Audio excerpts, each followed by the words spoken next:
Abantu abasoba mu 1000 okuva ku byalo bitano okuli Kinumi, Kitwetwe, Bisenyi, Kiduku 1 neto mu district ya Kiryandongo ne Masindi be balumiza kampuni ya Kiryandongo Sugar Limited okubagoba ku ttaka mu ngeri etali nnambulukufu. Okusinza ku Geoffrey Muhozo omutuuze w'Ekitwetwe mu ggombolola y'Emiriya e Masindi, ku Mande ya wiiki ewedde abakuma Kiryandongo Sugar Limited bajja mu maka gaabwe ne batandika okutulisa amasasi nga balagira okugamuka. Era kati bamponi ntwanu kasoro ntagenda kusigala era bagenda kola ki kumulima.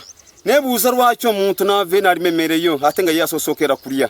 Ekyo nakyo kimbuzizaako n'emirembe. Amazima emmere yange genda kusaana olwakuba kyakwogera. Yuzi bagisanyizaawo twasiise busirisi. Lwaki tukuwa emiggo egyo? Tukoye emigo gya buli lunaku. Abantu basula kutebuuke, abantu basula badduka. Olw'emmundu omujaasi ali wano mungi. Ono agamba nti mbiro ze zaamweyimirira era kati ali mu kutya n'asaba gavumenti okubayamba okufuna obwenkanya. Muhoza agasseeko nti ente ze 3 zaasalibwa ku sayika nnamba eya kasooli okusobola okuwa abalimi b'ebikajjo ekyanya. Scovia Nyamwiza nga naye mutuuze w'Ekitwetwe agambye nti amasasi agaakubibwa gaamuviirako n'okukubwa pulesa. Nyowe kunaabaire ndi aho nahurira amasasi gatokera n'amasasi gagamba ntati twaho rero ngo tubaho. Nyowe natere simu kunaterere munyanyazi nambuza ntabaho cy'amasasi gagaba amasasi atanu batera mpozi.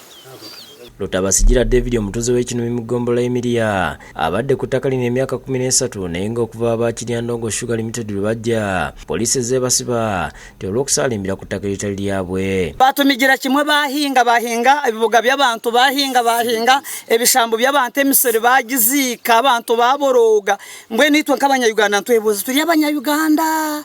Nyowe nikintangaza okuba refugee aine security omwihanga lyo kukira omunyayihanga. Constantino Ranyindo w'emyaka 58 agamba nti bagezaako okwekubira endulu mbe kikwatako naye nga tebayambibwa. Naye babasajja b'engwe bw'enzi zikola ki tunyikiriza naye kati tuli batunyikiriza amakolo gafu bagasazeeko tetukyalinawo tuyita kibooko zifuuse kibooko mu kiro bateeka buludubulu kandi banjega mpikipiki g'abantu. Wabula amyuka Radiswe Masindi Longino Baheebwa agambye nti basalawo okuwa obukuumi aba Kiryandongo Sugar Limited nga ne woofiisi ye tennafuna kwemulugunya kwonna okuva mu batuuze okw'ebyasa ebyakubibwa.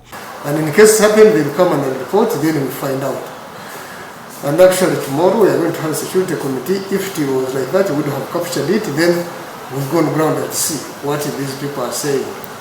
Mukwogerako n'omwogezi wa Balaxi Masindi Captain Stephen Tumwesije agambye nti UPDF tegoba abantu ku ttaka nga abajaasi aboogerwako bakuma investor na bintu bye. Kyasalibwawo District Security Committee nti investor alina okuweebwa obukuumi naye bye mwogera amagye gagobaganya abantu kutaka amagye tegagoba abantu kutaka. Ettaka eririko endooliito liweza square mile 23 nti nga lyali lya Bunyoro Growers Cooperative Union nga lirinaguzibwa musigansimbi owa Local Agriculture Limited nga investor ono nti yalekako abatuuze abaliriko mu 2008 nga addayo Kenya.